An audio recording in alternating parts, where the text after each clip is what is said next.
तर मंडळी आम्ही आलेलो आहे उत्तर कर्नाटकातील यल्ललिंगेश्वर मठ पाहण्यासाठी। आम्ही ज्यावेळेस मंदिर पाहण्यासाठी आतमध्ये प्रवेश केला त्यावेळेस आरती सुरू झालेली होती।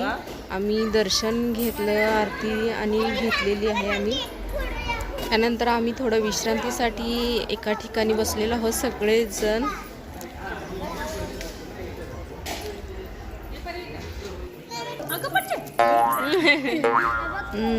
माझं पिल्लं पडलं इथं। मठ सगळीकडून पाहताना फारच सुंदर दिसत होता। मठामध्ये जी कार लावलेली दिसते तुम्हाला ती यल्ललिंगेश्वर महाराजांनी वापरलेली कार आहे। ती अँबेसिडर कार आहे आणि त्याच्या बाजूला तुम्ही त्यांचा रथही पाहत असाल, त्यामध्ये त्यांचा फोटो देखील लावलेला आहे।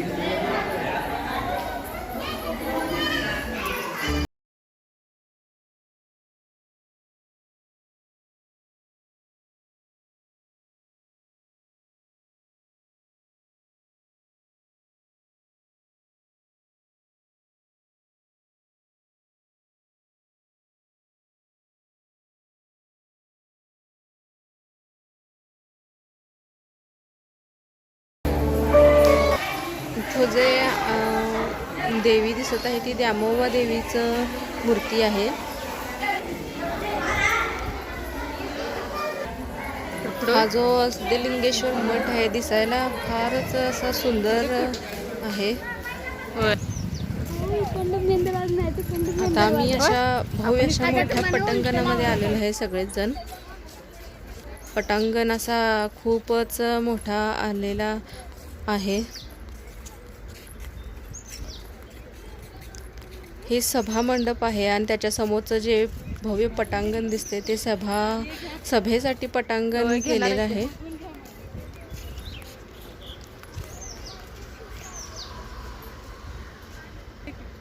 यायला लागली येते, हे पूर्ण येते।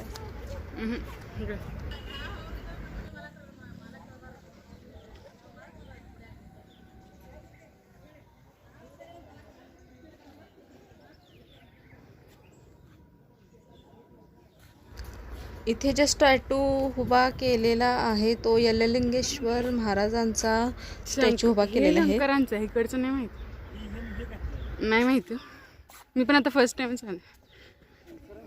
हां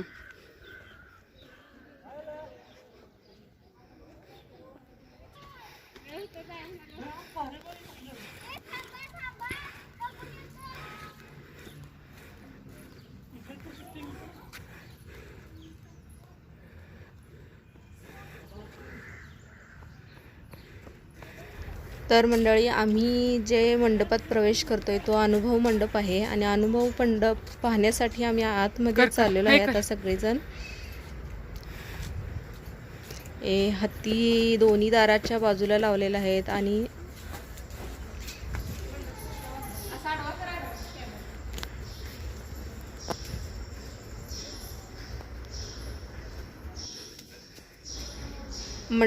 मंडप जो इथे बांधलेला आहे पूर्ण दगडाने असा बांधलेला आहे। हा मंडप हा जो पूर्ण दगडांनी बांधलेला तुम्हाला जो मंडप दिसतोय तो प्रत्यक्षात दिसायला फारच सुंदर आहे। मंडळी तुम्ही प्रत्यक्षात यल्ललिंगेश्वर मठ येऊन पाहू शकता।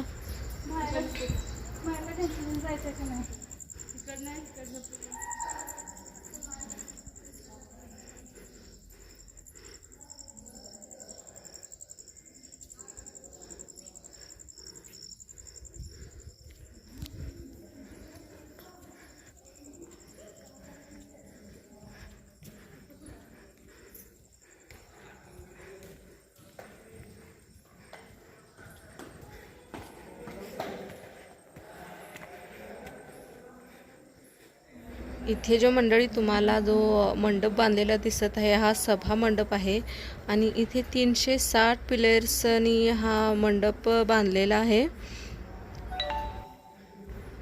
तर आम्ही आतमध्ये जाऊन आता अनुभव मंडपाचं दर्शन घेणार आहे आणि हे पहा इथे महाराजांची मूर्ती देखील फार सुंदर अशी लावलेली आहे।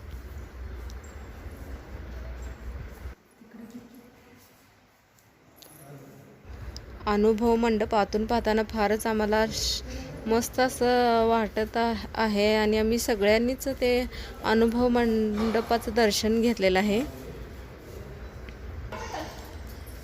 आणि आता आम्ही बाहेर निघतोय मंडप मस्त आहे हा. मंडपाच्या.